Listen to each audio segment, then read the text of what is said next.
Ya está. Bueno, vamos a comenzar este primer comentarios antes de entrar al tema. Recibí sus Twitter, sus reportes, todavía todavía no los reviso, pero sí ya me di cuenta, ya los ubiqué, todos los que recibí. En teoría, pues la próxima semana seguimos leyendo el segundo capítulo. También pues recibí su tarea 2.3, esa sí no la he revisado, yo creo que ya en la próxima clase la van a tener revisada, aunque ya saben, la solución ya está en Classroom, la solución de la tarea 2.3. El lunes no hay clases, entonces nos vemos hasta el miércoles. El lunes 15 no hay clase. Entonces la próxima sesión hasta el miércoles. Y bueno, al final les platico, se van a llevar unas tareas, pero también van a ser para el miércoles.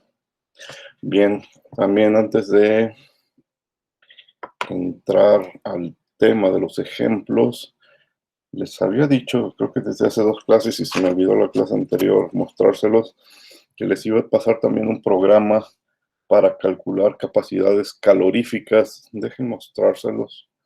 Les repito de nuevo, los programas están en Python, es muy fácil de utilizar. Incluso lo ven y les sirve de idea si lo quieren implementar en otro sistema, como podría ser algo más tradicional como en Excel. Miren, dejen presentar la pantalla. Este programa lo hice pensando en que en este curso pues utilizo básicamente 2 libros, el Cengel y el Koresky. Vean el nombre, bueno, los comentarios, programa para calcular capacidades caloríficas a presión y a volumen constante. Entonces nos puede calcular un CP o un CB. Pero también cambios de entalpía y cambios de energía interna para un gas ideal. O sea, delta H es igual a la integral de CP por DT y delta U la integral de CB por DT. Esa es la operación que hace. Al principio, pues especifico una R que define en qué unidades voy a hacer los cálculos. Bueno, primero te va a hacer una pregunta. ¿Quieres calcular una capacidad calorífica o quieres calcular un delta H o un delta U? Dependiendo de eso, tú vas a teclear 1 o 2. Si tecleas 1, entonces se va a una sección que es aquí del renglón 12 al renglón hasta aquí, hasta el 44, en el cual va a hacer los cálculos de capacidad calorífica. Pero luego te va a hacer otra pregunta. Porque tú le tienes que dar al programa los parámetros A, B, C, D. Entonces necesitas tener unas tablas o un libro. Entonces le voy a decir, bueno, tengo datos del Cengel o tengo datos del Koresky. Si tecleas C, te va a preguntar los parámetros que utiliza Cengel y te va a calcular e integrar de la forma que lo hace Cengel. Si le dices K, lo va a hacer de acuerdo al libro de Koresky. Bien, si le dices C, pues va a hacer los cálculos del renglón 14 al 27, es decir, te va a preguntar la temperatura, te va a preguntar la masa molar del gas, y la A, B, C y D, que vienen en las tablas del Cengel. Ya en el renglón 22 al 25 se dedica a hacer los cálculos, y en el 26 y 27 a reportar resultados. No importa si tú quieres CP nada más o CB nada más, te va a dar los 2 datos, CP y CB. Si elegiste la CAP, porque tienes las tablas del Koresky, pues igual se va a ir al renglón 28, y entre el 28 y el 36 te va a preguntar temperatura, masa molar del gas y los parámetros del Koresky A, B, C, D o E. Bueno, muchas veces algunos son 0. En los renglones 37 a 40 hace los cálculos, y en el 41 a 42 te imprime los resultados. Si te equivocaste y no elegiste ni la C ni la K, sino cualquier otra tecla, te dice que no elegiste una opción válida. Si al inicio tecleaste 2, es decir, que querías un delta H o un delta U, pues entonces se va a los renglones del 48 al 89, ¿sí? Bueno, igual. Te va a preguntar si quieres hacer los cálculos con los parámetros del Cengel o del Koresky. Si eliges del Cengel, te va a preguntar, no digo por segunda vez, porque si estás en esta opción es porque no te hizo las preguntas de la primera opción, y te va a preguntar temperatura, masa molar y los parámetros. Y aquí del renglón 60 al 68 resuelve la integral. Bueno, específicamente la integral para entalpía, delta H del 61 al 63, y la integral para energía interna del 65 al 67. Ahí estamos resolviendo las integrales con un módulo de Python que se llama ScienceP, que es algo muy parecido a lo que podrías hacer en MATLAB, por ejemplo. Si elegiste la K, entonces te pregunta los parámetros de Koresky, y igual del renglón 81 al 84 resuelve la integral de delta H, y del 86 al 88 resuelve la integral para delta U. Te reporta los resultados. Si no elegiste una opción válida, o sea, una C o una K, te avisa. Si no elegiste una opción válida al inicio, un 1 o un 2, también te dice que te equivocaste. Bueno, esto es en resumen lo que hace. Vamos bien, ya como usuario, independientemente de cómo se programó, pues aquí está, elige el tipo de cálculo que deseas realizar. 1, si quieres capacidades caloríficas, le doy 1, y me dice de qué libro tomaste tus parámetros. A ver, por aquí traigo un ejemplo. Voy a teclear unos parámetros del Cengel. Entonces me dice la temperatura en grados Kelvin. Quiero unas capacidades caloríficas a 300 grados Kelvin. La masa molar. Híjole, no anoté para qué hacer esto. Bueno, voy a suponer que lo hice para vapor de agua. 18 gramos por mol. Y ahora sí voy a teclear los parámetros que vienen en las tablas del Cengel, que es 32.24, .00101923. La C es 0.1055 por 10 a la menos 5, y la D es menos 0.8 ceros, porque es 3.59 por 10 a la menos 9 negativo. Bien, eso es lo que viene en tablas del Cengel. Enter, y están las capacidades caloríficas CP y CB en Joule mol sobre grado Kelvin, pero también en kilojoule kilogramos sobre grado Kelvin. Es por eso que lo dejé en forma que te pregunte la masa molar del gas, para poder reportar. No sé si estás resolviendo tu problema en base mol, pues el primer número está en base mol, pero si estás resolviendo en base masa, pues el segundo está por kilogramos. Ahí está el CP y el CB.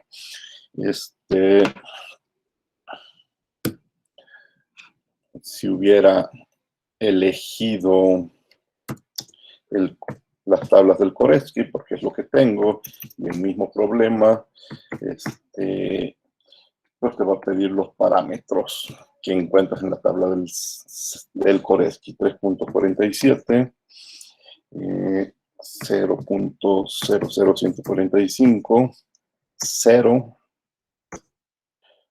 12.100 y 0. ¿Sí?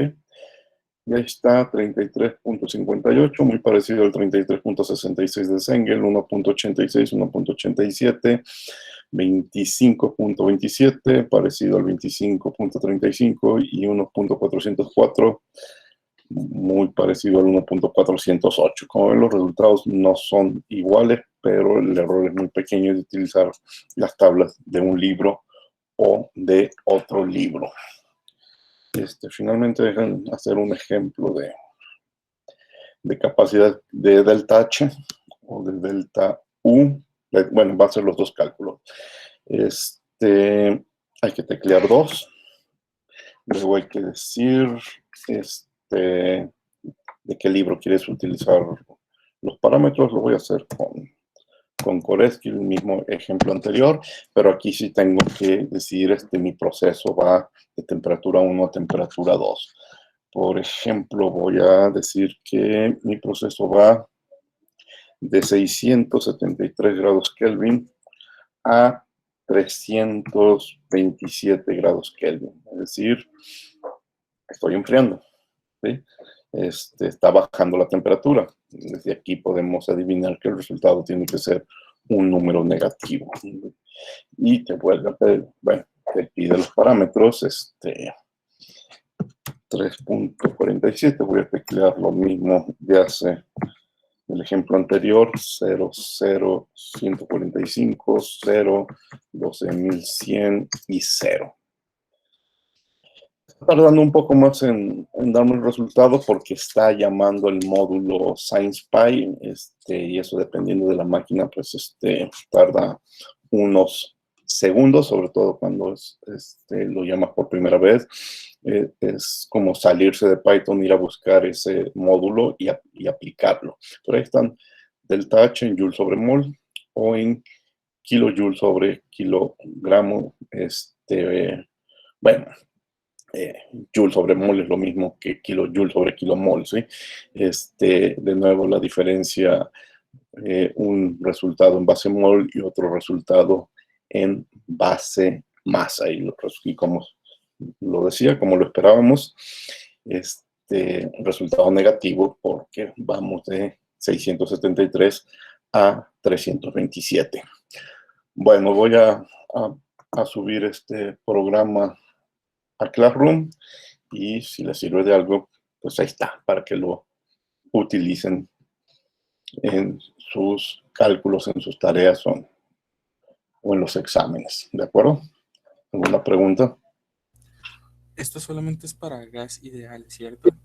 Sí, esto es nada más para gases ideales. ¿Sí? Simplemente integramos el CP delta T, que eso nomás vale para gases ideales, y ya saben, estas tablas de donde saco estos parámetros, ahí dice claramente que solo son válidos bajo la suposición de gases ideales. Y aquí el programa también tiene los Lo mensajes. dice al principio. ¿Sí? Bien. ¿Alguna otra pregunta? Disculpe, profe. Sí.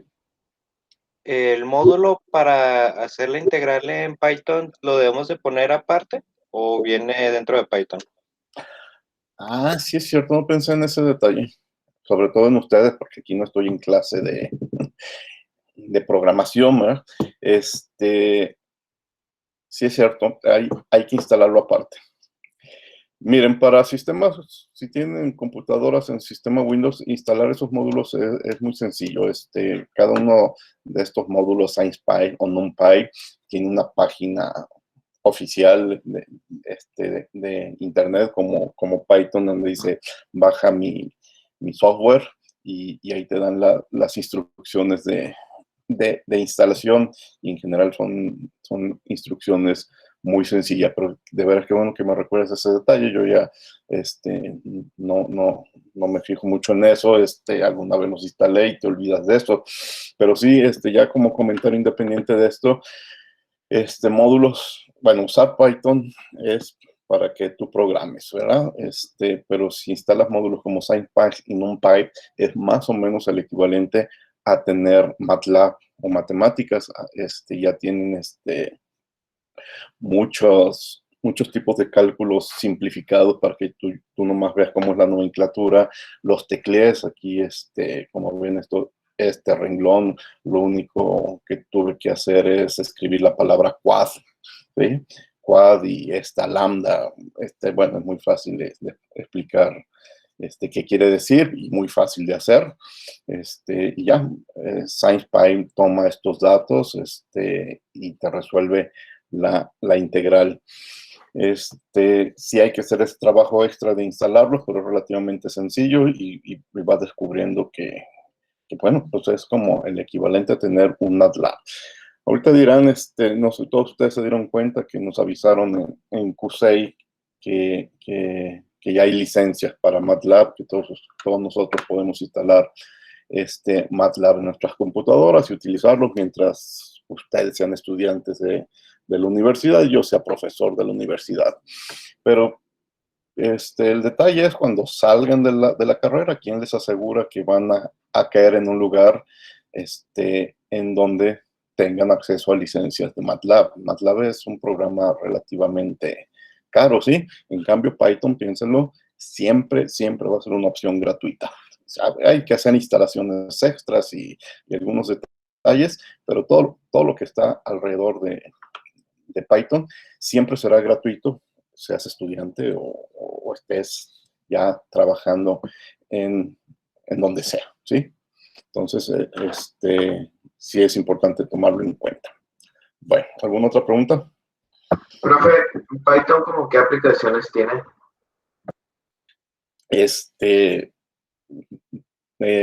No sé, no sé responder porque está en todos lados, ¿sí? Tiene aplicaciones científicas, se utiliza mucho en el manejo de datos, en el manejo de grandes cantidades de datos, pero pues también tiene aplicaciones en cuestiones de internet y de páginas web. Puedes hacer prácticamente lo que quieras, como la mayoría de los lenguajes de programación modernos. Lo que sí se le está dando un énfasis muy importante en su uso para el manejo de datos, ¿sí? Y el manejo de datos puede ser para cuestiones científicas de ingeniería, pero también para cuestiones económicas. Todo lo que ahora llaman la ciencia de datos, mucho se puede hacer con Python y tiene módulos especializados en manejar grandes cantidades de datos, pero no es la única aplicación. Prácticamente cualquier cosa que se pueda programar lo puedes hacer con Python. Luego por ahí te encuentras discusiones que qué es mejor, que si Python, que si C, que es más sencillo, o si Java, pero bueno, ya se entrar en discusiones muy específicas, ¿sí? En general, todo lo que se pueda programar lo puedes hacer con Python, ¿sí? ¿Alguna otra pregunta? Bueno, voy a cerrar esto. Más tarde lo subo a Classroom. Ahora sí vamos a nuestros temas, en los que, por cierto, va a haber algunos cálculos de capacidades caloríficas y de entalpías y energías internas. Bien, la clase anterior, bueno, déjenme mostrarlo rápido. Al final presenté balance general, la ecuación general de la energía, escrita, aquí está la forma en función del tiempo, o aquí está una forma independiente del tiempo. Y les decía, bueno, ahora vamos a hacer muchos problemas, muchos ejemplos para ver todas las posibilidades que tenemos, y después hablaremos de unos dispositivos de proceso que pues tampoco será el día de hoy. Hoy vamos a revisar ejemplos, y la próxima clase, el miércoles, seguiremos con los ejemplos. El primer ejemplo, aquí tenemos una boquilla adiabática. ¿Qué es una boquilla? ¿Qué es una boquilla? Bueno, pues es una sección de una tubería en donde se modifica el área, ¿sí? O sea, ya sea que el área de entrada sea diferente al área de salida, o que las áreas de salida, como en este caso, sean iguales, pero en la parte media de la boquilla hay un cambio de área. Los cambios de área en una boquilla nos permiten acelerar o desacelerar un fluido. Para eso lo utilizamos. Las boquillas son parte de los dispositivos de proceso que después platicaremos con un poco más de detalle. Pero bueno, aquí aparece en un ejemplo. ¿Y qué sucede en este ejemplo? Fluye vapor de agua por una boquilla adiabática. Bueno, aquí un detalle extra también es que la boquilla es adiabática y lo tendremos que considerar en la solución del problema. Y este vapor de agua fluye en estado estacionario. El vapor entra a 400 grados centígrados a una presión alta de 5 bares. Y a la salida la temperatura va a ser menor y la presión va a ser menor. Es decir, va a haber una caída de presión y caída de temperatura en las condiciones del vapor. La energía no se crea ni se destruye. ¿Qué le va a pasar a esa energía? Pues lo vamos a notar que se va a transferir al vapor como energía cinética. Por eso aquí nos hacen la pregunta para que nos demos cuenta de cuál es la velocidad del vapor a la salida. El sistema, pues, es la boquilla. Y el vapor que se encuentra dentro de la boquilla. Esas boquillas después las presentaremos. Bueno, generalmente cuando echamos la palabra boquilla es que va a ser algo pequeño, quizás del diámetro de una tubería, pero algo similar, también lo vamos a encontrar como toberas, con el nombre de toberas. Bueno, esta es la ecuación completa. Lo único que simplifiqué es el término de acumulación, que ya lo hice cero. ¿Por qué? Porque aquí me dicen que es un proceso en estado estacionario. Entonces ya de una vez lo hice cero. Pero vamos analizando el resto de los términos. Dejen ver si hay forma de que alcancemos a ver las dos figuras. Sí, incluso puede ser más grande.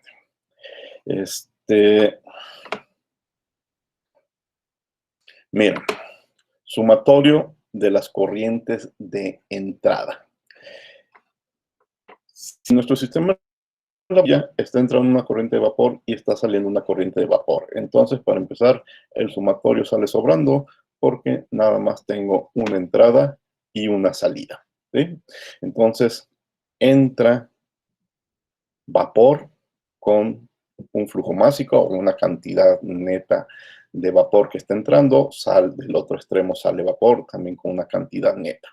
Bueno, el vapor a 400 grados centígrados tiene una energía interna importante y como está entrando, estamos haciendo trabajo de inyección. Esos dos términos, energía interna y trabajo de inyección, están dentro del H. Para sacarlo lo mismo, hay que hacer un trabajo para sacar ese vapor, y ese vapor a 350 grados centígrados y a un bar, pues obviamente también tiene una energía interna importante. Todo está dentro de la H. En principio, bueno, entra y sale, entra una velocidad, sale otra velocidad. Entonces podemos considerar los términos de energía cinética. Y bueno, esta es la pregunta: ¿cuál es la velocidad de la salida? Quiere decir que va a ser una velocidad importante. Quizá los que podríamos ignorar son los términos de energía potencial. Bueno, una boquilla prácticamente vertical, y siendo por la cuestión de tamaño que les digo, aunque esté horizontal, pues estos términos de energía potencial son prácticamente despreciables. Otro detalle: ¿se está haciendo trabajo de expansión o compresión? No, no estamos haciendo trabajo ni de expansión ni de compresión. Estamos haciendo algún tipo de trabajo mecánico dentro de la frontera de nuestro sistema. ¿Hay una bomba? ¿Hay un agitador? No, no hay nada de eso. ¿Y el sistema lo estoy calentando, lo estoy enfriando? Tampoco, ¿sí? Está entrando un fluido caliente, está saliendo un fluido un poco más frío, pero no quiere decir que yo esté enfriando. Es a causa de las transferencias de energía, ¿sí? Entonces, la boquilla es adiabática, no estamos enfriando, no estamos calentando, las fronteras del sistema no se mueven, no puede haber una expansión o una compresión, y no hay partes movibles o mecanismos que realicen trabajo mecánico. Entonces, todos estos términos de trabajo y calor son cero. El otro detalle es la masa que es igual a la masa que sale, ¿sí? Entonces también sale sobrando decir que es masa de salida o masa de entrada. Simplemente es la masa de nuestro problema. Entonces, esta ecuación, ¿cómo se simplifica? Se puede simplificar a par de términos. Mira, aquí todavía no he eliminado la parte de energía potencial, pero acá, como pueden ver en la última ecuación, ya la eliminé. Por lo que les decía, como la boquilla está orientada horizontalmente, pues es totalmente despreciable. También lo que dije hace un momento, como las masas son iguales y la ecuación del otro lado está igualada a cero, pues desaparecen. ¿Sí? Entonces, ¿qué me queda? Una diferencia de entalpías y una diferencia de energías cinéticas. Esta es la pregunta y necesito, bueno, no todo el término, sino solamente la velocidad, pero de ahí voy a sacar la respuesta. Necesito entalpías y necesito velocidad de entrada. No me dicen, no me da el problema ningún dato de velocidad de entrada. Voy a suponer que sea muy pequeña, ¿sí? Muy pequeña respecto a lo que voy a obtener como velocidad de salida. Entonces, esta es una suposición que voy a hacer, sobre todo porque el ejemplo no me da ningún dato y bueno, ya con la experiencia uno sabe que en este tipo de problemas las velocidades de entrada son despreciables respecto a las velocidades de salida. Entonces, si despreciamos la velocidad de entrada, pues nuestra ecuación nos queda y despejamos el término de energía cinética, pues nos queda la velocidad de salida al cuadrado sobre 2 es igual a delta H. Es vapor de agua, ¿cómo voy a obtener este delta H? Pues vapor de agua tengo tablas de vapor de agua. Si no tuviera tablas, pues tendría que recurrir a una ecuación de estado, ¿sí? Pero bueno, eso, en ese tema todavía no estamos. Voy a tablas. A 400 grados centígrados y 5 bares, que son las condiciones de entrada, la entalpía del vapor es de 3272. Y a 351 bar es de 3171. La diferencia es lo que perdemos en energía interna y en que entre y salga el vapor, y esa energía se la va a quedar el vapor en forma de energía cinética. Entonces la velocidad al cuadrado sobre 2 es la diferencia de delta H. Aquí simplemente estoy haciendo unas conversiones de unidades para reportar en metros sobre segundos. Y ven, la velocidad es alta, muy alta, 439 metros por segundo. Casi medio kilómetro en un segundo. ¿Sí? Muy alta. Entonces, aquí es donde nos empezamos a dar cuenta que, pues sí, a la entrada, cualquier número que hubiera 20, 30, 40 metros por segundo, pues es muy pequeño respecto a la salida. Las conversiones, pongan la atención porque cuando estamos trabajando kilojoules, de aquí yo no puedo hacer cálculos y despejar metros cuadrados sobre segundo. ¿Sí? Aquí en velocidad al cuadrado tengo metros cuadrados sobre segundo al cuadrado, pero kilojoules no está relacionado con metros, joules sí está relacionado con metros, entonces por eso tengo que eliminar los kilojoules y dejarlo en función de joules, y aquí ya nomás es para darme cuenta que dentro de los joules, se van los joules y me queda newton por metro, pero al final puedo dejarlo en kilogramos metros sobre segundo al cuadrado, ¿sí? Entonces, de aquí ahora sí ya se ve que van a salir los metros sobre segundo, pero sí hay que hacer esta conversión, porque si nos quedamos en kilojoules, eso no da metros. Y este es un error clásico en un examen, no recordar que estoy trabajando con kilojoules y despejar una velocidad y decir que son metros sobre segundos. Bien, ese es el primer ejemplo. ¿Alguna pregunta? Profe, en ese caso de encontrar los datos, de no encontrar los datos, aplicamos las interpolaciones, ¿no? Como las tareas pasadas. A ver, no escuché la pregunta completa. Ah, que en este caso que tenemos los datos de entalpía en tablas, en dado que no nos los den, hacemos lo de interpolación, ¿no? Como las tareas pasadas. Sí, no, si por alguna razón no hay un renglón de 405 bares, pero sí tiene las tablas, tiene que hacer interpolación, ¿sí? ¿Serían las mismas tablas que utilizamos de tarea o serían otras? Serían las tablas que tú quieras. Aquí, de aquí en adelante, yo ya no le doy importancia a si están utilizando el Sengel o están utilizando el Kauresky o están utilizando cualquier otro libro. Miren, estoy casi seguro que estos números no salen del Sengel, pero ustedes búsquenlos en el Sengel, y la diferencia prácticamente tiene que ser la misma, ¿sí? Pero sí, ya, lo único que les pido, unas tablas de un libro o de una referencia reconocida simplemente, y no tiene por qué haber diferencias. Por comodidad, pues les comparto yo las tablas del Sengel porque son de las tablas más completas y más claras de leer que hay, pero aquí ya utilicemos cualquier referencia, nos tendrán que dar el mismo resultado. No es posible que entre dos referencias lleguemos a resultados diferentes. ¿De acuerdo? Sí, profe. Gracias. ¿Alguna otra pregunta?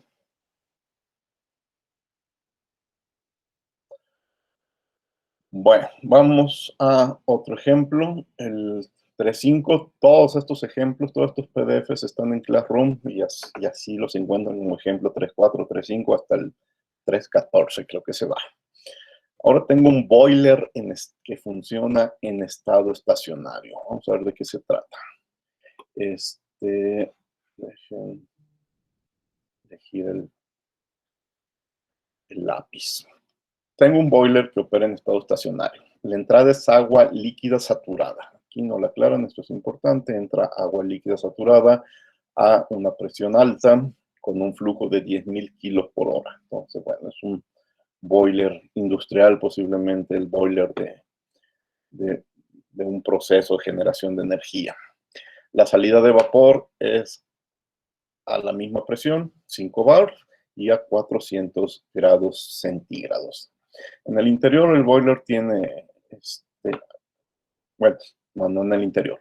La entrada al boiler es una tubería de 8 centímetros de diámetro, mientras que la salida es una tubería más gruesa de 30 centímetros de diámetro. ¿De acuerdo? O sea, hay que tomar en cuenta ese dato para ver qué nos preguntan ahora.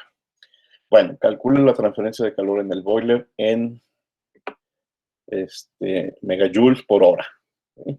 Desde ahorita estamos advirtiendo que va a ser una cantidad muy grande de energía. ¿Sí? Bueno, a causa de que son 10.000 kilos en una hora. Entonces, el objetivo del boiler es pasar este líquido a vapor. Ahora, no sé cómo termine, qué significa el 5 bar y 400 grados centígrados. Ahorita yo podría adivinar que va a ser un vapor sobrecalentado, pero a lo mejor coincide y es un vapor saturado. No lo creo, pero vamos viendo. Yo lo único que sé que del otro lado hay agua, y si el boiler hizo bien su chamba, tiene que ser vapor, pero hasta que no vayamos a tablas, incluso guarden la posibilidad de que esta sea una mezcla líquido-vapor, ¿sí? Pero si el boiler hizo bien su chamba, eso tiene que ser un vapor sobrecalentado. Ahorita en tablas me tengo que dar cuenta si es así o no. Bueno, el boiler está conectado a un horno. En este problema no importa, el horno quema algo y esa energía de ese algo quemándose es la energía que se transfiere al vapor para que cambie de fase y se caliente. También no sé cuál es la temperatura de entrada de este líquido saturado. Ahorita nos vamos a enterar.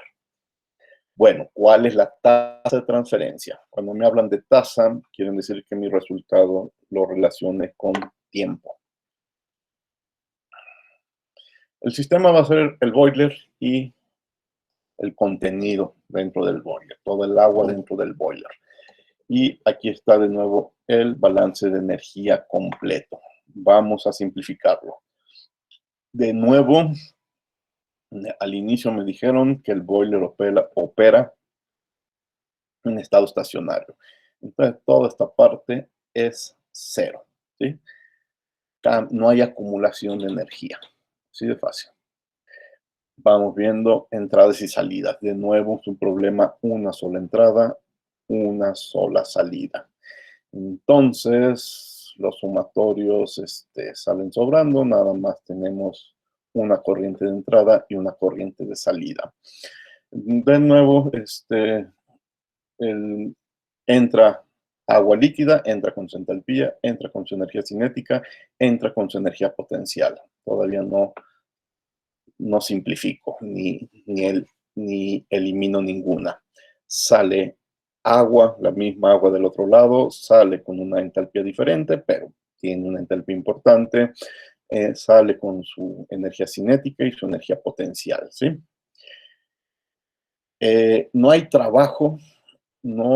trabajo mecánico, es decir, dentro del boiler no hay algún dispositivo haciendo trabajo. Tampoco hay trabajo de expansión y compresión. El boiler es un sistema de volumen constante.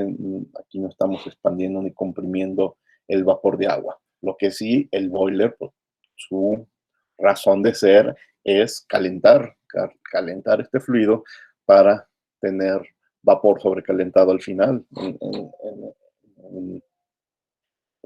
como ideal. Entonces, el término de calor se queda, ¿sí? Entonces, ahí tenemos la segunda ecuación.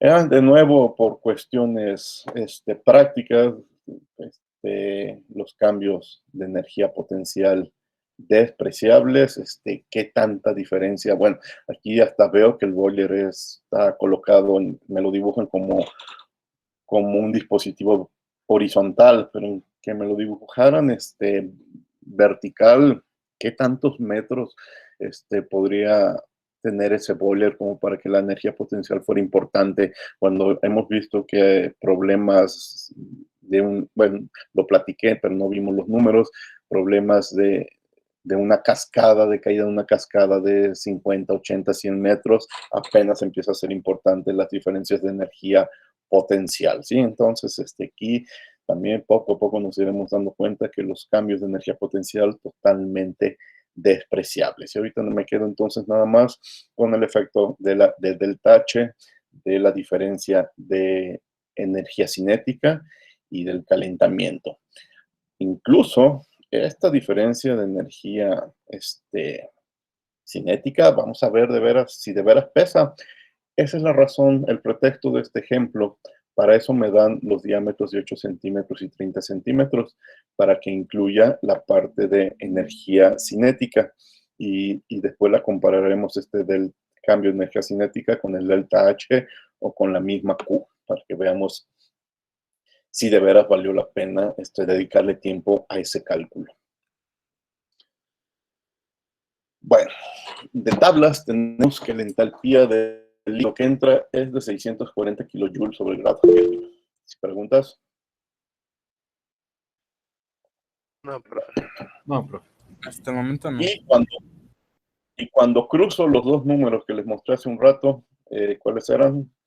El 5 bar y 400 grados centígrados, confirmo lo que sospechaba, de que se trata de un vapor sobrecalentado con una entalpía de 3272.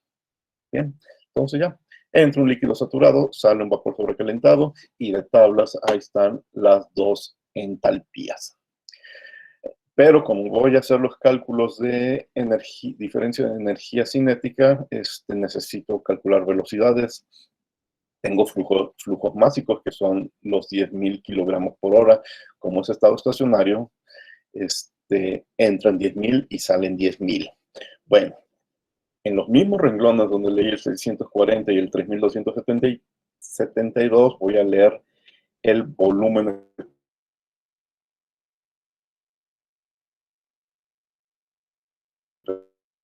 del agua líquida que entra y el volumen, y tendré los caudales.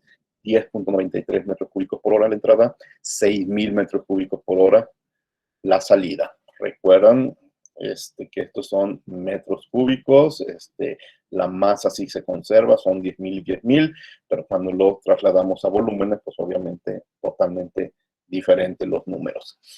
Bueno, calculo el área de las tuberías, pi por radio al cuadrado, a la entrada 8 centímetros, a la salida 30 centímetros, y ahí están las áreas de la tubería de entrada y de salida. Y entonces voy a relacionar las áreas con los caudales volumétricos. Divido caudal volumétrico entre área, con las conversiones de unidades adecuadas, y tendré la velocidad del agua a la entrada y la velocidad del agua a la salida. Y aquí la diferencia de velocidad sí es importante. El agua líquida entra a 0.6 metros sobre segundos, el vapor de agua sale a 24 metros sobre segundos. Esa es una diferencia importante. Lo que tengo mi duda es si cuando transformamos esta diferencia en energía, sea una cantidad de energía importante o no. Bien, reacomodo la ecuación en forma de que deje un delta H y un delta de energía cinética, ¿sí? Y por acá dejo solo el término de calor. Bien, ya tengo las velocidades, ya tengo las entalpías, tengo el flujo másico, los 10.000, pues ya nomás es despejar Q. Aquí está el flujo másico. Esto es del H. Esto de aquí es delta de energía cinética. Todo esto que sobra por acá son factores de conversión. Pero quiero hacer énfasis en el delta H. El delta H queda en menos 2.600. Menos 2.600 kilojoules sobre kilogramos. Y el cambio de energía cinética, 0.3. Es aquí cuando también nos damos cuenta que haber tomado en cuenta el cambio de energía cinética en este tipo de problemas es totalmente irrelevante. Imagínense si hubiéramos tomado en cuenta cambios de energía potencial, que hubiera alguna 1 o 2 metros de diferencias entre la entrada y la salida, pues estos hubieran sido 0.00, varios ceros y algún número, ¿sí? Totalmente despreciables las energías potenciales y las energías cinéticas cuando las comparamos con las caídas en la interna. Bueno, despejamos Q y la cantidad de energía, bueno, tasa de transferencia de calor que el boiler transfiere al vapor es de 2.6 por 10 a la 7 kilojoules. Fíjense, no joules, kilojoules. Es por eso que me pedían el dato en megawatts. El autor ya sabía que esto iba a ser una cantidad de energía muy grande. Bueno, para pasar a watts, tengo que convertir las horas a segundos. Primero dejarlo en kilojoules sobre segundo. Y kilojoules sobre segundo, que son kilowatts, se convierte en 7.222. Cuando divido entre 1000, pues tengo los megawatts, 7.22. Algunos comentarios de este problema. Fíjense que estuve haciendo énfasis en dos diferencias: el cambio en la entalpía y el cambio en la energía cinética. Y bueno, con números por primera vez nos damos cuenta que hay problemas en donde la mayoría de los problemas que aquí vamos a estar viendo en termodinámica, la entalpía o la energía interna domina sobre la energía cinética. Va a haber algunos dispositivos en donde no es cierto por la naturaleza del problema, como en el problema anterior de la boquilla, pero fuera de 2, 3 dispositivos, la mayoría de nuestros ejemplos, los términos de energía cinética es despreciable. Bueno, aquí lo escribo: el término de energía cinética es insignificante comparado con el de entalpía, y esto es común en muchos procesos químicos.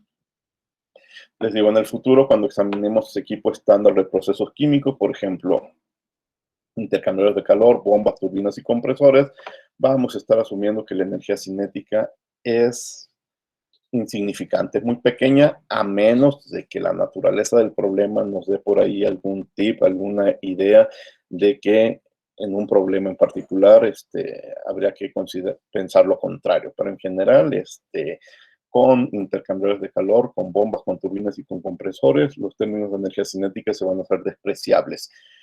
Y les repito, en el problema anterior, en la boquilla, pues es un ejemplo de donde la energía cinética no puede ser ignorada. Es precisamente por eso que usamos las boquillas para acelerar un fluido. Pero son menos ejemplos los que nos vamos a estar encontrando respecto a lo que van a ser bombas, turbinas y compresores. ¿De acuerdo? ¿Preguntas?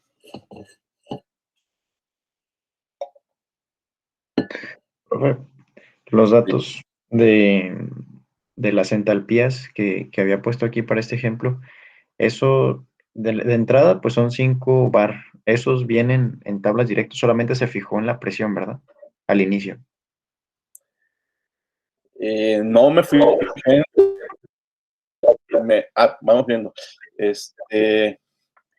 En líquido sí, nada más me fijé en la presión, ¿sí? Es un líquido saturado. Entonces, ¿qué pasa aquí? Yo me voy a tablas ordenadas por presión, ¿sí? Y encuentro el renglón de 5 bares, ¿sí? Y ahí voy a ver su temperatura de saturación y voy a encontrar también su entalpía como líquido saturado, ¿sí? Y eso es lo que tengo que leer.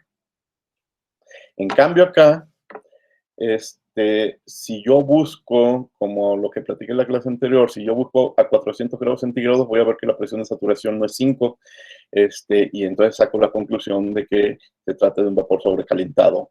O si busco el dato de 5 bares, voy a encontrar que la temperatura de saturación no es 400. Entonces, como no se cruzan en las tablas ni en las 4 ni en las 5, igual que hicimos en la tarea anterior, me hago la pregunta, ¿se trata de un líquido subenfriado o se trata de un vapor sobrecalentado? En este problema es obvio que se trata de un vapor sobrecalentado.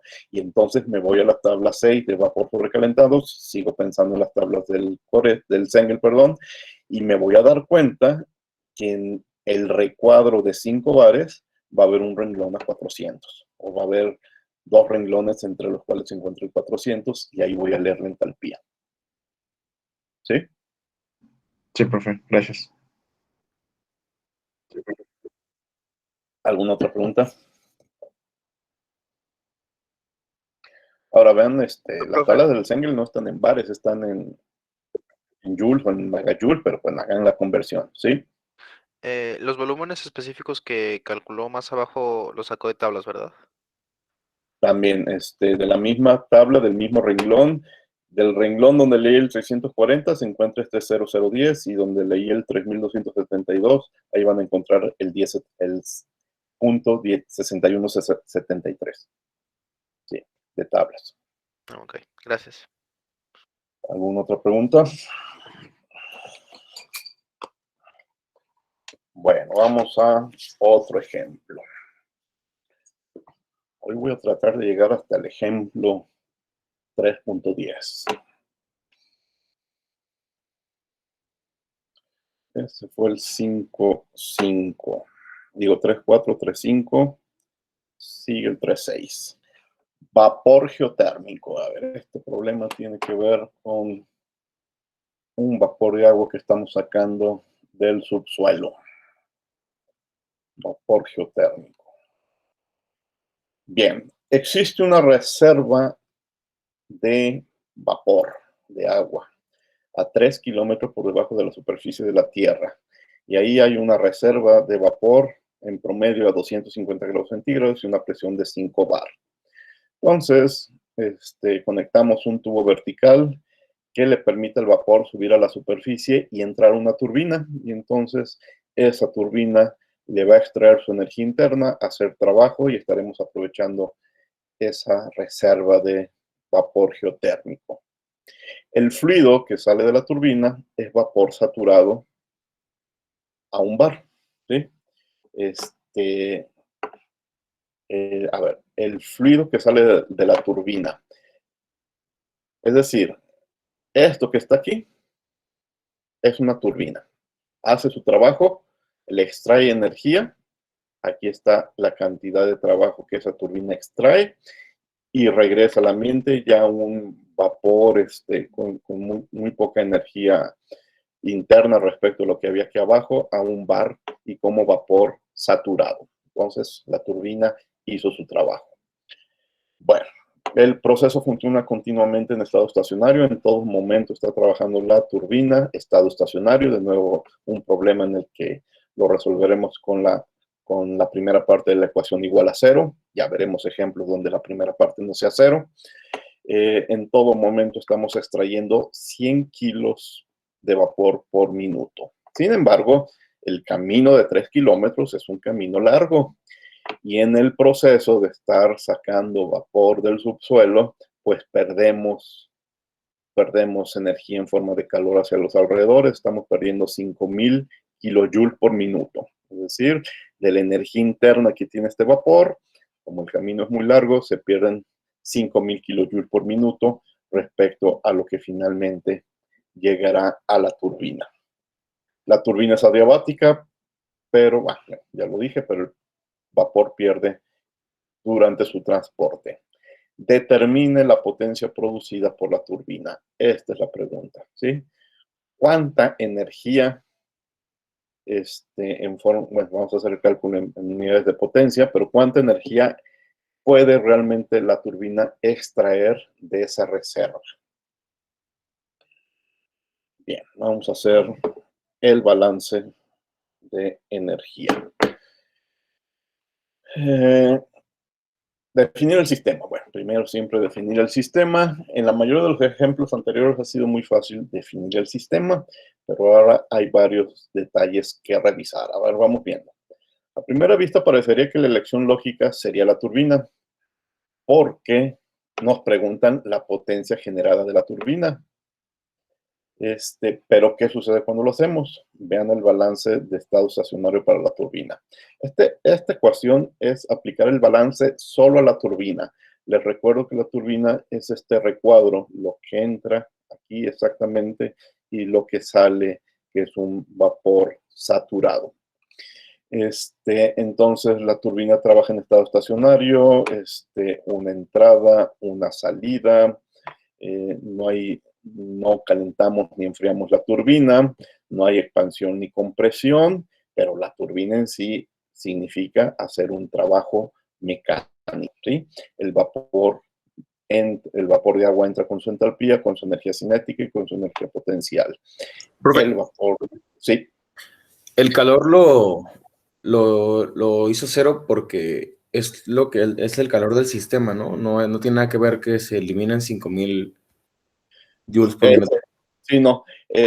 Estoy analizando nada más este cuadrito, ¿sí? Y aquí no estoy ni calentando ni enfriando, ¿sí? Esta pérdida fue fuera de mi sistema, ¿sí? Entonces no puedo considerarla si hago el balance así. Por eso ahorita estoy diciendo que me voy a encontrar con un problema al querer hacer mi balance solamente aquí, ¿sí? Y el problema ya te estás dando cuenta que tiene que ver con este 5.000, ¿sí? Pero si me concentro en este recuadro que es la turbina, no hay ni entrada ni salida de calor. No estamos ni enfriando ni calentando, ¿sí? Por eso lo hice 0. La turbina se hace su trabajo, ¿sí? Y extrae energía. Bueno,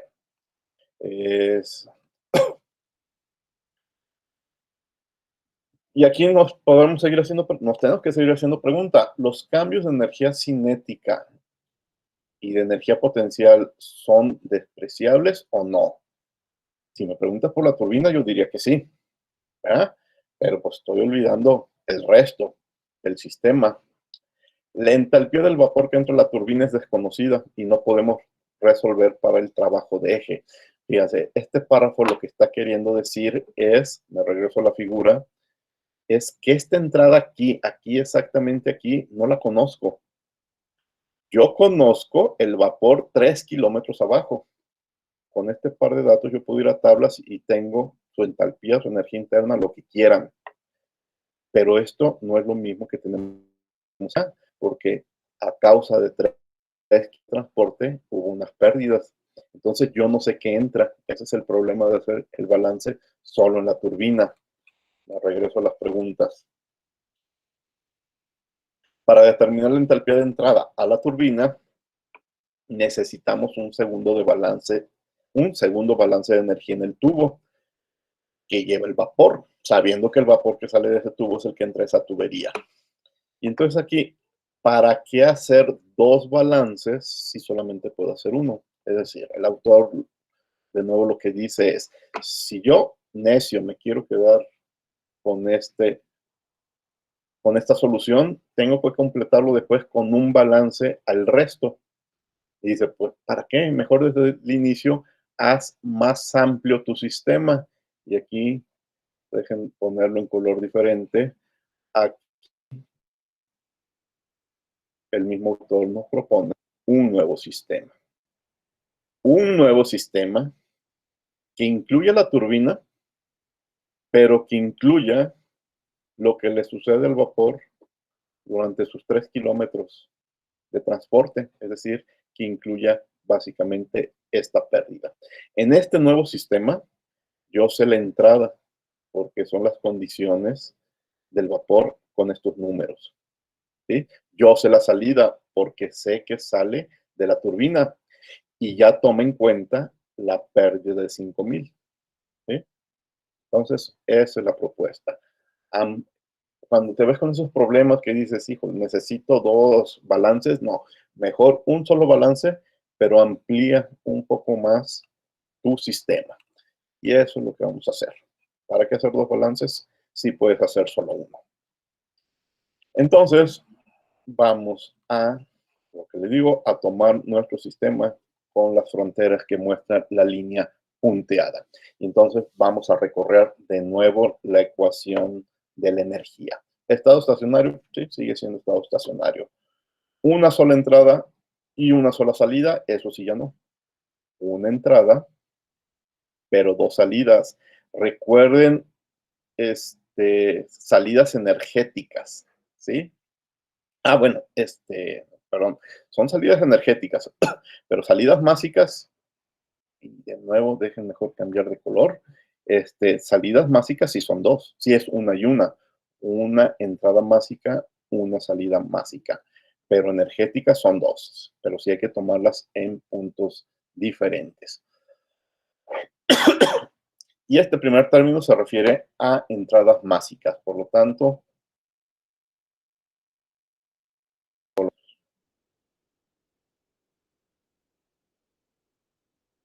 vapor a 250 grados centígrados y 5 bar. Tengo básico, tengo su energía interna y su energía potencial. Una salida, sí, lo que sale de la turbina. Tengo su flujo másico, igual tengo todos el resto de la información, y si no la tengo, la voy a hacer despreciable. Ahorita verán. ¿Qué más? Trabajo mecánico, sí, trabajo mecánico se queda. El sumatorio se va. No hay expansión ni compresión, y ahora sí se queda el término de Q, porque durante el transporte estamos perdiendo 5,000 kilojoules de energía por minuto. ¿De acuerdo? Con la experiencia que tenemos de los problemas anteriores, fíjense, aquí dirán, son 3 kilómetros, o sea, ya no son 1 metro, 2 metros o 10 metros, son 3 kilómetros. Vamos a dejar el término de energía potencial. Pero el de cinética sucede algo muy, muy interesante, que no nos lo dicen, pero es fácil imaginártelo. ¿Cuál creen que sea el diámetro de tubería a la entrada y el diámetro de tubería a la salida?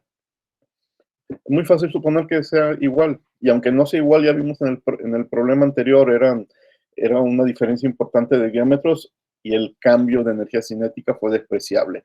Entonces, por las mismas razones, porque básicamente no hay un cambio importante en el área de los conductos, que se mantienen constantes tanto en la entrada y la salida, despreciamos los términos de energía potencial. Pero ahora digo, de la cinética, pero la interna son 3 kilómetros, eso sí podría ser algo importante, vamos viendo. Entonces me quedo con una ecuación que considera cambios de entalpía y cambios de energía potencial. Empezamos a sustituir valores. El flujo másico del vapor, 100 kilos por minuto, es dato del problema. La entalpía del vapor a la entrada, con ese dato de, ¿cuánto era? De 250 grados centígrados y 5 bar, voy a tablas y encuentro que es un vapor sobrecalentado con una entalpía de 2.961 kilojoules. G por H a la entrada. Aquí es muy fácil suponer que esto se encuentra a una altura 0 y por lo tanto la salida se encuentra a una altura de 3.000 metros, ¿sí? Entonces la base considero que es el 0 y entonces por eso aquí ya no escribo nada. Bien. Ah, no, lo hicieron al revés, fíjate. Perdón, lo estaba platicando al revés, ¿no? El autor, yo siempre estuve acostumbrado a hacer la base 0 y arriba lo que dé, pero aquí el autor da lo mismo, no hay problemas, hace la base menos 3.000 y la superficie 0. También tiene sentido, aquí es donde tú estás parado como persona observando el problema, ¿sí? Entonces, dices, el vapor está a 3.000 abajo. Bueno, recuerden, qué bueno que surgió esto. Resuelvan como resuelvan, les tiene que dar el mismo resultado. No es pretexto para obtener resultados diferentes. Si alguien dice 0 y menos 3.000, correcto. Si alguien dice 3.000 y 0, correcto también. No es pretexto para obtener resultados diferentes.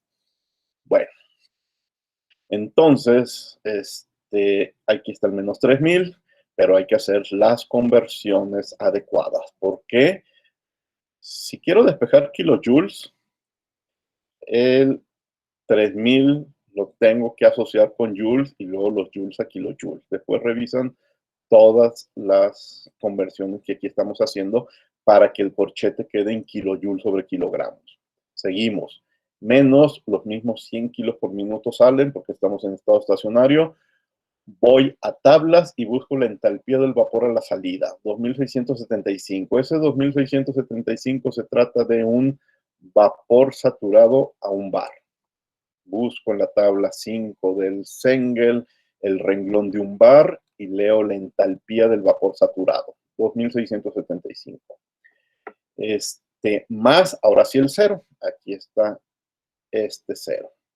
Debe estar en la superficie. Más la pregunta, menos la pérdida por transportar ese vapor 3.000 kilómetros, 3.000 metros, que es de menos 5.000 kilojoules. Bueno, ya el resto es hacer las operaciones.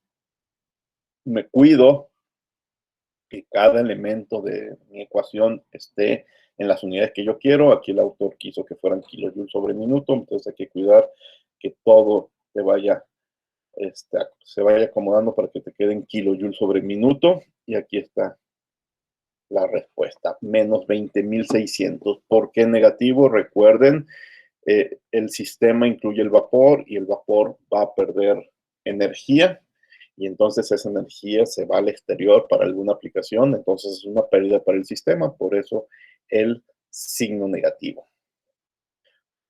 Una última aclaración que nos hace el autor, el ejemplo es algo artificioso, en el sentido que se hacen muchas simplificaciones.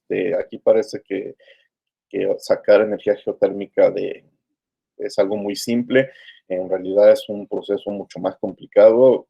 Simplemente imagínense un sistema de tuberías de 3.000 metros, pues se platica muy fácil aquí en pizarrón, en pantalla, pero en la realidad es un problema mucho más complicado.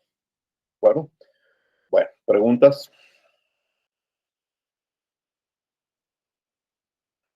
No, profesor. Profe, entonces, ¿ese signo negativo significa que fue la energía que se tiene que perdió la turbina o es la energía que se tiene que... No, es la energía que perdió el vapor, la ganó la turbina y se la lleva hacia afuera para aprovecharla en algo, en mover alguna máquina, en generar electricidad, lo que tú quieras. Se la lleva la turbina a otra etapa de aprovechamiento. ¿Sí? Y si nos preguntaran cuánta energía ganó la turbina, ponemos ya como positivo. Deja ver cómo se hizo la pregunta. No, la pregunta la pregunta, fíjate, no se mete en problemas. Dice producida. Aquí nosotros nos ayudamos con los signos para recordarnos que si el sistema ganó, perdió energía, ¿sí? La turbina es un equipo para producir energía que se la va a extraer a algún fluido y se la va a llevar a otro lado para aprovecharla, ¿sí? Pero nosotros, como siempre estamos resolviendo en función de un sistema que nosotros elegimos, entonces nuestros resultados tienen que pensar en qué le sucedió al sistema. Y en este caso, el sistema perdió energía. ¿Sí? Siempre. Bueno. ¿Alguna otra pregunta?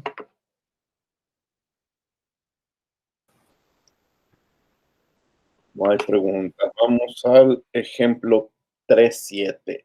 Enfriamiento de un vapor húmedo. Vamos a ver de qué se trata.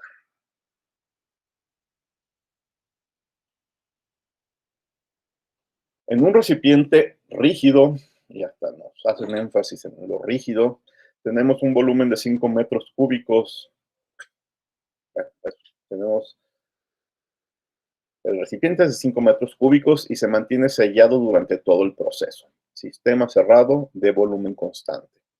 Inicialmente contiene 0.5 metros cúbicos de agua líquida saturada a 5 bares, mientras que el resto es vapor saturado. El resto son los 4.5 metros cúbicos, vapor saturado a la misma presión, en equilibrio mecánico.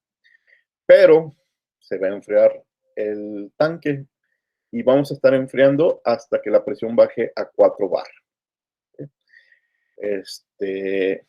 Entonces, 4 bar, tanto la parte de vapor, si queda vapor, y tanto la parte líquida, si queda líquida. ¿Qué estoy pensando? Que podría haber cambios de fase, pero ahorita no, todavía no analizo si a favor del vapor o a favor del líquido. Simplemente puede haber cambios. Y al haber cambios, pues yo no sé cuál va a ser el volumen final del vapor ni el volumen final del líquido. Lo único que sé es que al final van a estar en equilibrio mecánico 4 bares de presión y que le bajé esa presión al enfriarlo. Bueno, a ver, primero las preguntas. ¿Cuánto calor perdió el tanque hacia los alrededores? Enfriamiento, entonces durante el proceso se perdió una cantidad de energía en forma de calor. ¿Y a dónde se fue esa energía? Pues los alrededores. Los alrededores absorbieron esa cantidad de energía. Y bueno, ¿y cuáles son los volúmenes finales de líquido y de vapor? Ya por sentido común, pues nos podemos imaginar que si voy a enfriar, pues al final voy a tener más líquido, un volumen mayor de líquido que al inicio, ¿sí? Eso podría ser mi primera idea. Al enfriar, yo espero que vapor pase a líquido, pero vamos apoyándonos en los datos, en las tablas. El sistema es el tanque contenido que contiene al líquido y al vapor. El sistema es cerrado, volumen constante, sin embargo pueden variar las relaciones entre cantidad de vapor y cantidad de líquido. Muy interesante, no es un proceso en estado estacionario. ¿Y por qué? Para empezar, la presión cambia con el tiempo. Entonces, debes de esperar que otras propiedades, como la energía interna, cambie con el tiempo. Pero aquí hay un detalle interesante que a veces confunde, que por eso también lo subrayé. Sin embargo, vamos a utilizar la ecuación de balance independiente del tiempo, porque no tenemos información de la duración del proceso. Esto se va a llevar a cabo, pero yo no sé si en un segundo, en 5 minutos o en una hora. Solo tengo información de estados iniciales y finales. Yo sé que la presión, el objetivo de este problema es cambiar la presión y pues obviamente la presión va a cambiar con el tiempo a lo largo de ese minuto, 5 minutos o una hora, no sé. Pero no tengo información al respecto. Solo sé las condiciones iniciales y las condiciones finales. Por lo tanto, aunque sea un problema en estado no estacionario, voy a utilizar la ecuación de balance independiente del tiempo. Bueno, es un sistema cerrado. Vamos a despreciar los cambios de energía cinética y potencial, eso sí, en base a la experiencia de los problemas anteriores. El tanque es rígido, no hay trabajo de expansión ni de compresión, es decir, ahorita vamos a ver el término WS va a desaparecer. No hay mención de que estemos mezclando o de que exista algún mecanismo de trabajo de eje. Ah, no, aquí me equivoqué. Cuando hablamos de expansión y compresión, estoy hablando del término W. S es de expansión, C de compresión. Y no existe. Y cuando hablamos de algún trabajo de eje, pues estoy hablando de WS, que tampoco existe en este problema. Bien, en función de todo esto, sistema cerrado, energía cinética y potencial despreciable, sin trabajos, sin ningún tipo de trabajo, vamos a simplificar la ecuación. Esto es la ecuación total de energía. A ver, primera parte, si se fijan es la forma independiente del tiempo. La parte izquierda son diferencias. Y nos hacemos las siguientes preguntas. ¿Va a cambiar la energía interna del agua? Y la respuesta sí, sí va a cambiar, se va a enfriar y el vapor va a cambiar y el líquido va a cambiar. Va a cambiar la energía interna del sistema, se va a acumular, vamos a tener más o menos despreciable. Y la potencial despreciable. No va a haber acumulación de energía cinética ni potencial. Son términos despreciables. Más que cero, tenemos que decir despreciables. ¿Hay entrada de material al sistema? Nada. Es un sistema rígido. No hay ni entrada ni salida de material al sistema. Se está haciendo trabajo de expansión y compresión, ya lo dijimos, no. De eje, ya lo dijimos, no. Vean qué fácil quedó. El cambio de energía interna es igual a Q. ¿Cuánto calentaste? Digo, ¿cuánto enfriaste en este problema? ¿Cuánto cambió la energía interna? Entonces, U2 menos U1 es igual a Q. Así de fácil. La transferencia de energía por calor es el único mecanismo por la cual la energía va a fluir en este problema. Esperamos que el resultado sea negativo por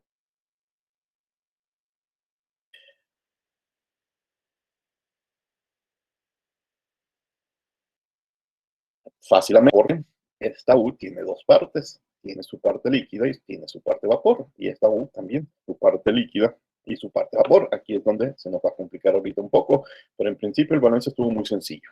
¿De acuerdo? Profe, Bien, vamos a disculpe, desarrollar. ¿lo podría repetir? Es que se me trabó un poquito. Repetir. Eso último que explicó. Que no es una simple U, es una U que tiene dos partes, su parte líquida y su parte vapor. ¿Sí? Igual la U inicial tiene una parte líquida y una parte vapor. Entonces ahorita hay que desarrollar este término de U, ambos términos. ¿Sí? No es un número nada más, son dos Gracias, partes. Bueno, antes de eso, lo que no cambia son las masas. Yo sé que al inicio la masa del líquido, su volumen ocupa 0.5 metros cúbicos, voy a tablas y busco el volumen específico. ¿En qué renglón? Líquido saturado a 5 bares. Encuentro el 001093 y me doy cuenta que tengo 457 kilos de agua líquida. Luego me voy a tablas de vapor saturado a los mismos 5 bares y encuentro este punto 3748 y yo sé que el vapor ocupa el resto del espacio, 4.5 metros cúbicos. Hago operaciones y me doy cuenta que tengo solo 12 kilos de vapor. Esto siempre sucede, mucho espacio ocupado por el vapor, pero solo 12 kilos. El fondo del tanque, pero 457 kilos. ¿Sí? Bueno, aquí el objetivo era la masa total, sumo la masa líquida más la masa vapor al inicio y tengo la masa total, que esto es válido en todo momento. Bien. Sigo con mis balances de masa para saber masas finales. Como la masa del líquido al final tiene que ser igual, más la masa de vapor al final tienen que ser los 469, pues en vez de sumar masas, y que me dé, bueno, lo voy a decir de otra forma.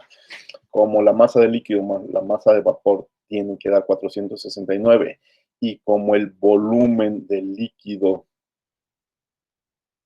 en su fase líquida más el volumen del líquido en su fase vapor tiene que darme 5 metros cúbicos, pues voy a aprovecharme de este par de ecuaciones. Pero no voy a trabajar con volúmenes, voy a trabajar con masa por volumen específico, masa por volumen específico. ¿Sí? ¿Tengo la masa líquida al final? No. ¿Su volumen específico? Sí, porque el programa tiene que terminar en 4 bares. ¿Tengo la masa de vapor al final? No. Pero su volumen específico, sí. Porque de nuevo, tiene que terminar en 4 bares. Y sé que la suma tiene que dar 5. Entonces, con esta ecuación, la de arriba, y con esta, le pongo doble asterisco, resuelvo el sistema, 2 ecuaciones, 2 incógnitas, y me doy cuenta que al final tendré 459.8 kilos de vapor y 459 kilos de líquido y 9.7 kilos de vapor. Y sucedió lo que me había imaginado. Parte del vapor pasó a líquido, ¿sí? De 12, si eran 12, sí, de 12 kilos de vapor, al final ya nada más tenemos 9.7 kilos de vapor.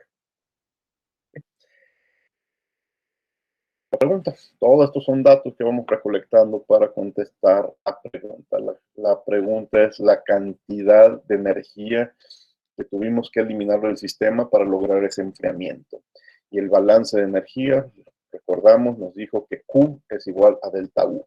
Pero lo que les decía hace un momento, U2 es la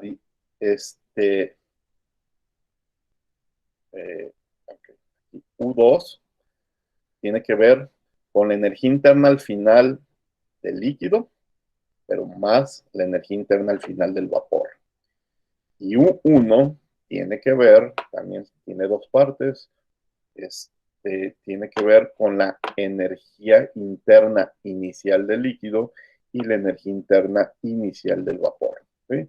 Entonces, ese par de U se separan en 2 partes a su vez y entonces al final tengo 4 partes. Masa de líquido al final por energía interna del líquido al final, masa de vapor al final por energía interna del vapor al final, masa de líquido al inicio por energía interna del líquido al inicio, más masa de vapor al inicio por energía interna del vapor al inicio. Pero ya tengo toda esa información.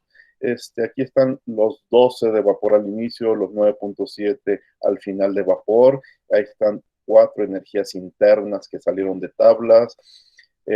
La masa final del líquido, la masa inicial del líquido. En los 2 diapositivas anteriores estuvimos recolectando estos 8 datos.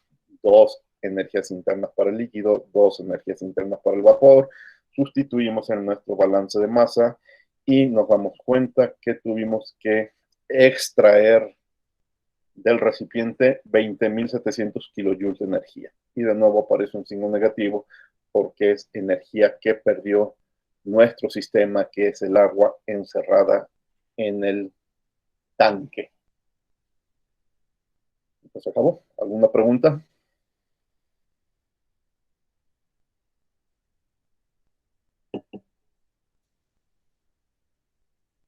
No. Si no hay preguntas, hagamos otro ejemplo.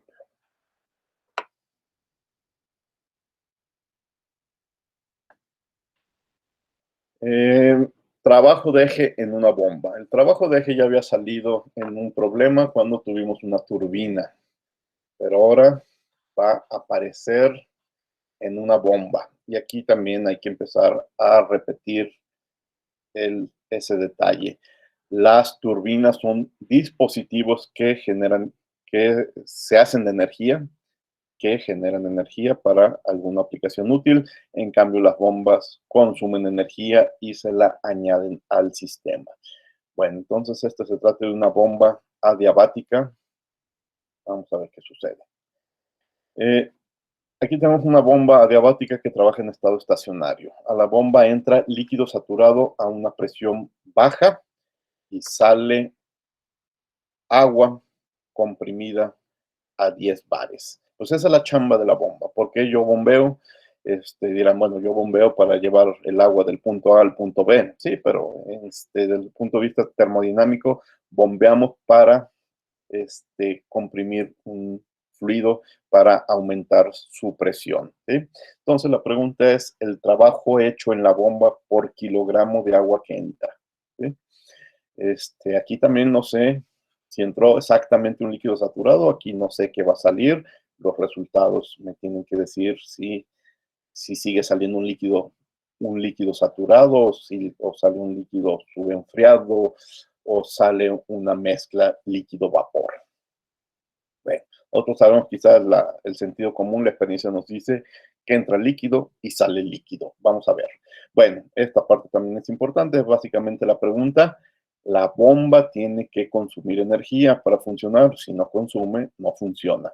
Esto, pues, dirán, al final se conecta a la corriente eléctrica y consume energía eléctrica, pero bueno, no nos vamos a meter en cuestiones de consumo eléctrico, simplemente vamos a ver la cantidad de energía que hay que extraer de algún lado para que funcione esta bomba.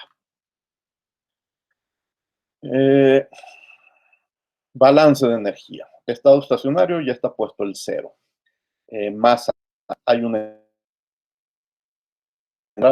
sola, hay una salida, solo una. La parte de energía cinética y de energía potencial despreciables. Me voy a quedar nada más con la de diferencias de entalpías.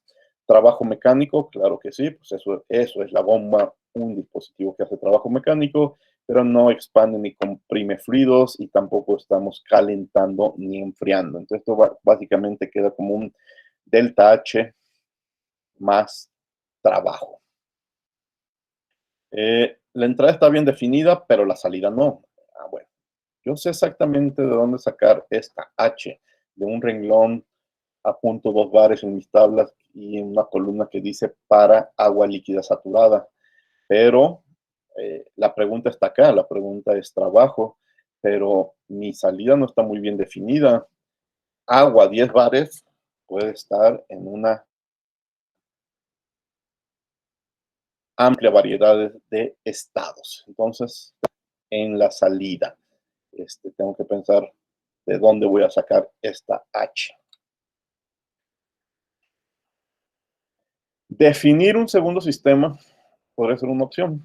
Podemos definir una pequeña masa de líquido como el sistema, con el proceso empezando justo antes de que la masa entre a la bomba y terminando justo cuando el líquido sale de la bomba.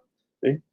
Vamos a modelar esa masa de líquido como un sistema cerrado y vamos a asumir que no se mezcla con el agua que lo rodea. Mira, este es un truco matemático, bueno, más que matemático, un truco de ingeniería, del cual van a escuchar mucho también en su curso de fenómenos de transporte, cuando vean las diferentes formas de seguir una corriente fluida. Yo cuando daba el curso de fenómenos de transporte les decía, tienen un problema, van a contar el número de peces que hay en un lago. Por ejemplo, el lago de Chapala. ¿Qué podemos hacer? Definir bien las fronteras del lago de Chapala y y ponerme a contar todos los peces es prácticamente imposible, ¿sí? Y es mucho más fácil que yo defina un área pequeña que pueda controlar y me ponga a ver cuántos peces entran y salen por unidad de tiempo, ¿sí? Nada más contabilizar entradas y salidas. Esa es una opción más sencilla.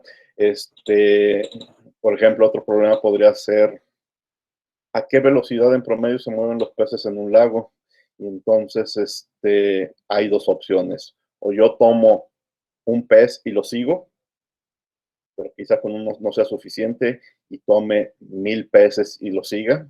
O, de nuevo, defino un área muy pequeña, relativamente pequeña, que pueda controlar, y me dedico a cuidar las fronteras, cuántos entra, quién sale y a qué velocidad, ¿sí? Son los dos puntos de vista clásicos de la física para hacer balances, lo que en fenómenos de transporte les van a decir un modelo lagrangiano o un modelo euleriano. Pues aquí lo que estamos proponiendo es seguir al pez, ¿sí? En este problema vamos a seguir una masa definida de agua durante su trayectoria para ver qué sucede, ¿sí? Aquí, a diferencia de establecer unas fronteras y ver qué entra y qué sale, vamos a ver si me funciona el seguirlo. Vamos a modelar esa masa como un sistema cerrado.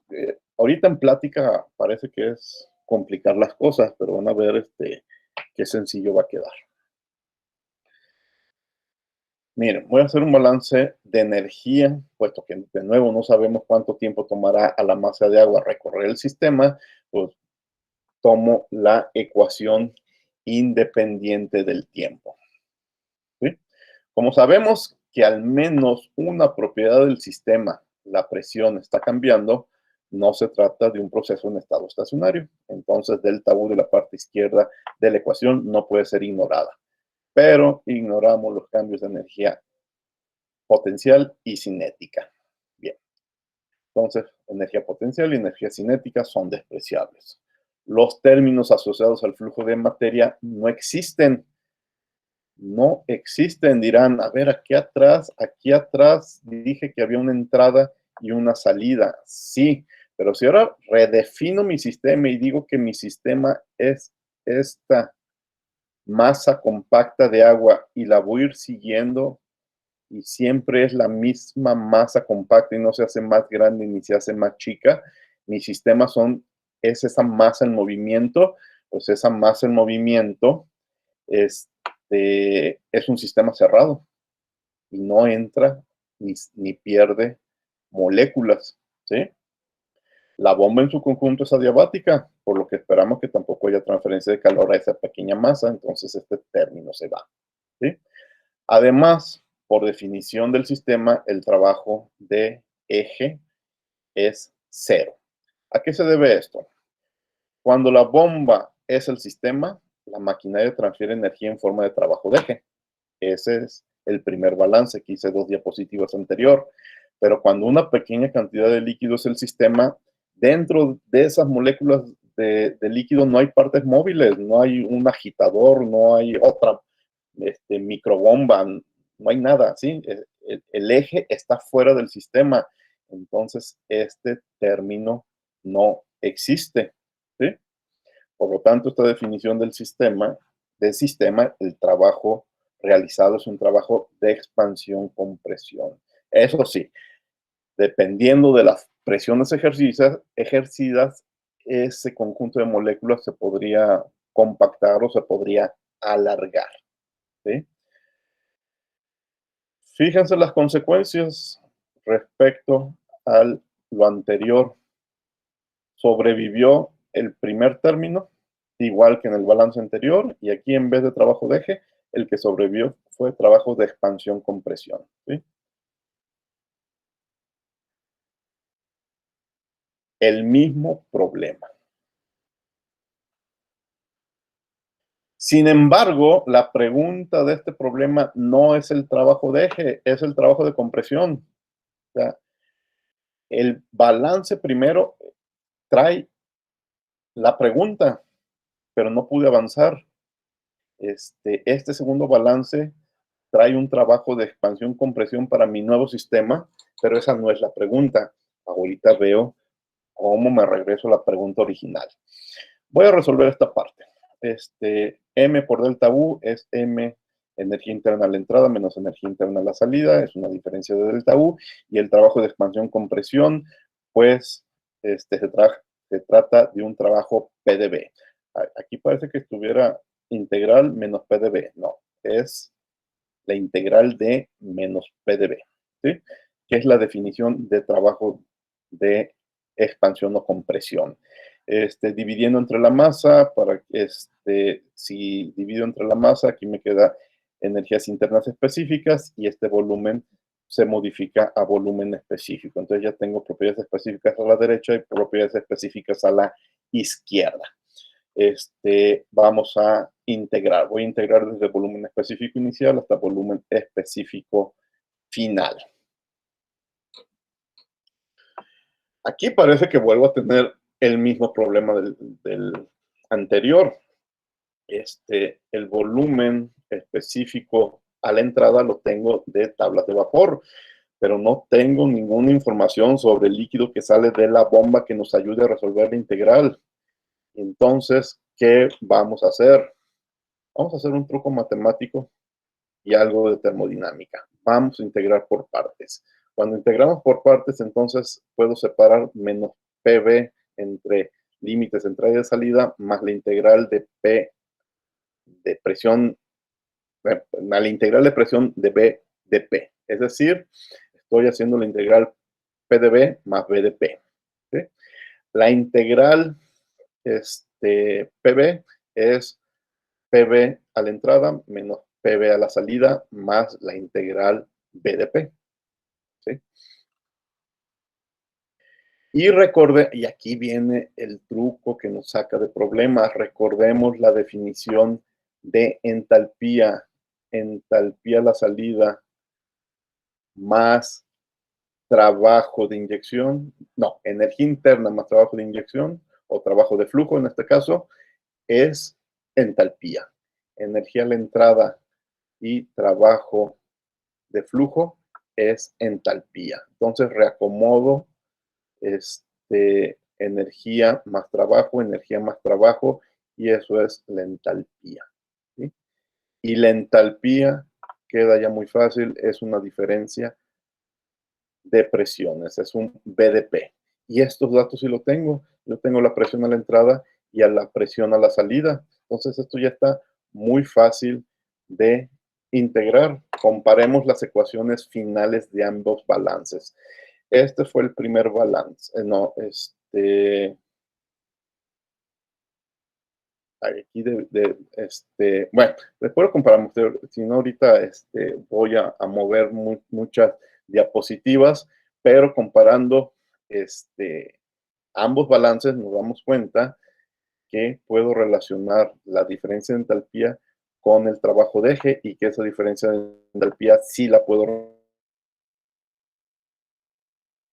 BDP porque tengo ambas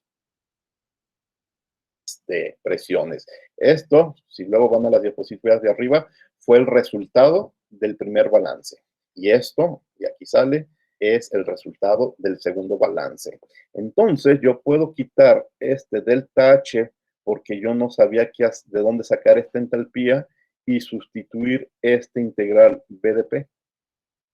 Entonces, al final, mi trabajo de eje sobre flujo másico es una integral muy sencilla BDP. ¿Sí?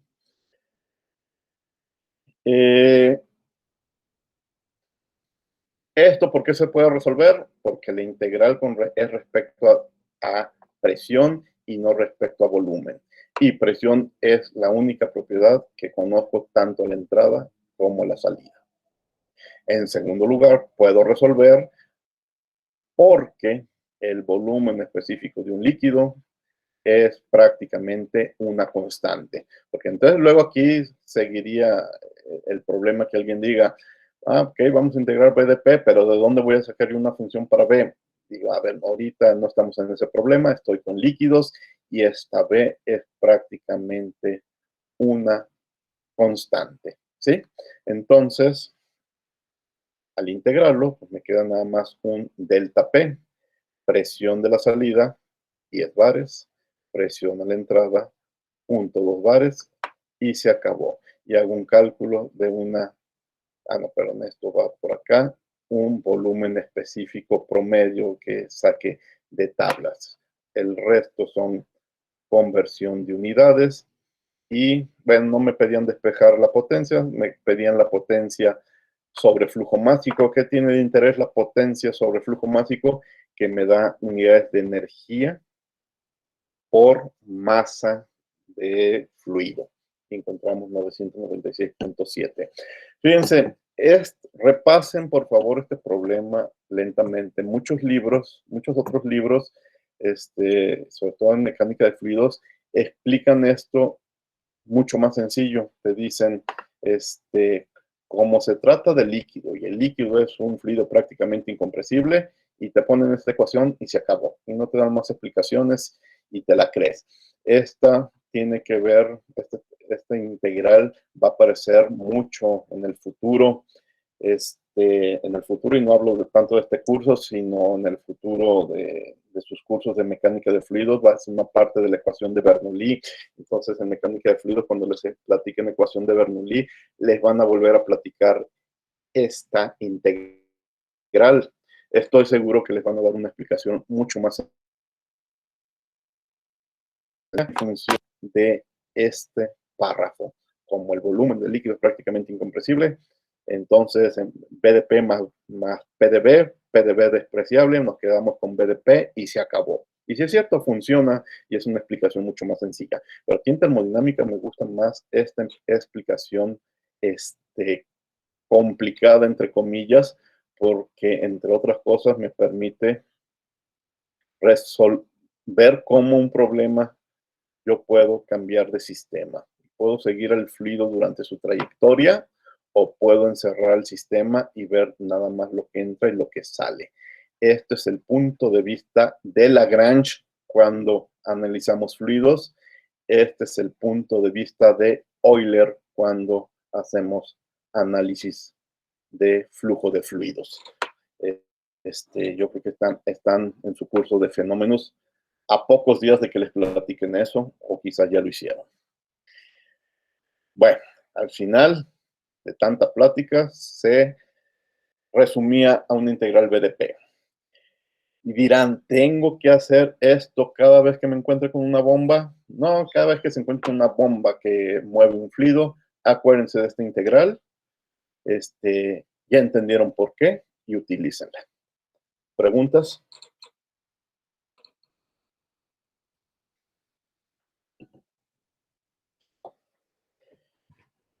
Y aunque no me hagan preguntas, por favor, regresen a este PDF y revísenlo diapositiva por diapositiva tranquilamente. Bueno, nos quedan 15 minutos. Tengo la intención de llegar al problema 3.10. Llegamos hasta el 3.8 y hasta el 14 lo estaremos platicando el miércoles. ¿Hay alguna pregunta? Sí, profe, no referente a la clase. Sí. No los encontré en Classroom. ¿Va a subir o ya están las resoluciones de la tarea de las tablas? ¿Estos ejemplos? No. La tarea de las tablas. Ya están. Ya está. Deja ir a Classroom. Deja mostrarles Classroom. Según yo ya lo subí. Tarea 2.2.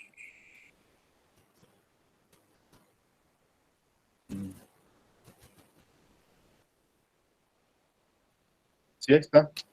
Este PDF, tarea 2.2 y 2.3, solución. Ah, ok. No los vi, pero gracias.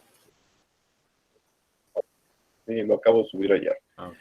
Bueno, hoy se van a llevar dos tareas. Ya acaban de aparecer como tarea 3.1 y tarea 3.2. Dejen platicárselas brevemente. Las dos son para entregar el miércoles antes de la clase. La tarea 3.1 son preguntas de analizar un sistema de nuevo, ¿sí? Van a analizar una situación.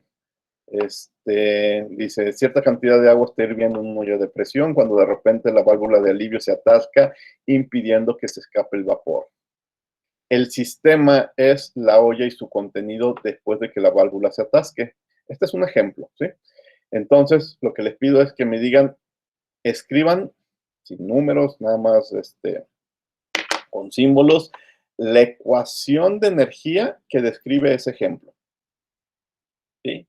se acumula la energía interna con el tiempo y no hay entradas, no hay salidas, no hay trabajo, pero sí queda el término de calor, ¿sí?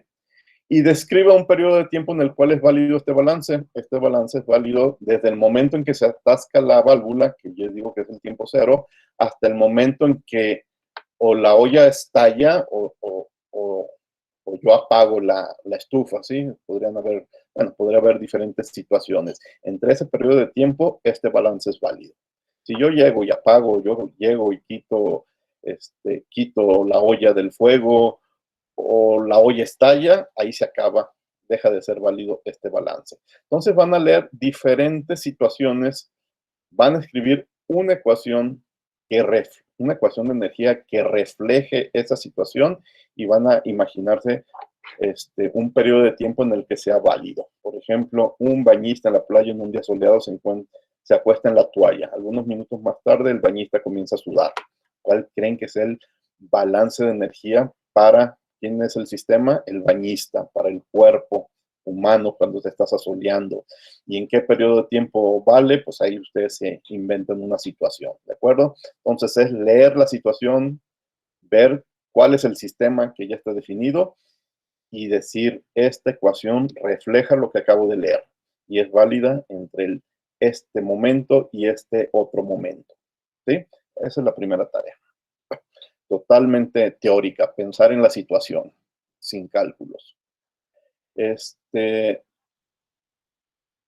Acá en la segunda tarea hay igual 3 situaciones. Primero, un cilindro pistón. Se les plantea una situación, un proceso a volumen constante, un proceso a presión constante, y se les hacen preguntas de en qué proceso vamos a tener la mayor temperatura y por qué. También teórico. Pasa un fluido por una tubería y se encuentra con un lecho poroso. El fluido atraviesa el lecho y sale del otro lado, pero a presión menor.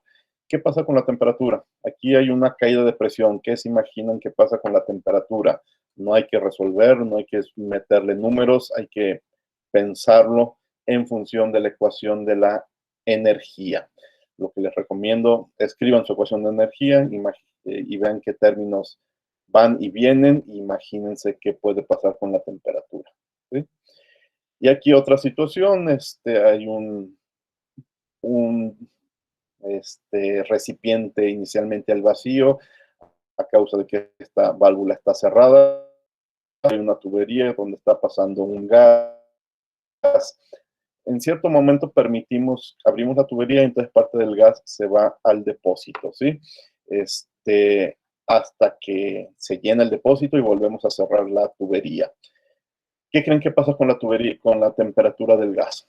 Aumenta, disminuye, es igual, es decir, la temperatura del gas en el depósito es igual, mayor o menor que la temperatura del gas que iba fluyendo por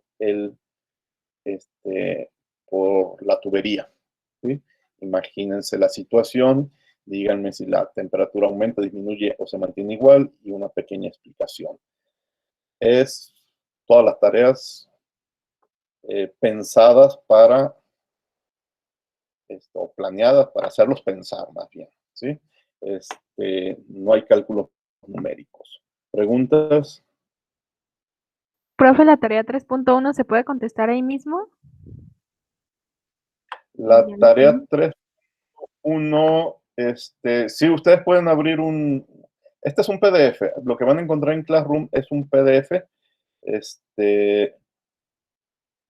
y pueden abrir otro documento y ahí mismo contestar, ¿sí? La tarea 3.2 es un formulario. Gracias, profe. Es un formulario de Google y entonces ahí hay la opción para las rápidas, ¿de acuerdo? ¿Qué más me hace falta platicar? ¿Alguna otra pregunta? Entonces se llevan 2 tareas de aquí el miércoles. Revisamos varios problemas. En teoría, a partir del miércoles a partir de la próxima semana comienzan a leer el segundo capítulo del libro. Y creo que no hay nada más pendiente. Bueno, por hoy es todo. ¿Alguna pregunta?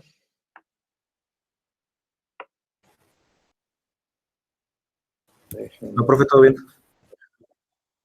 Dejar de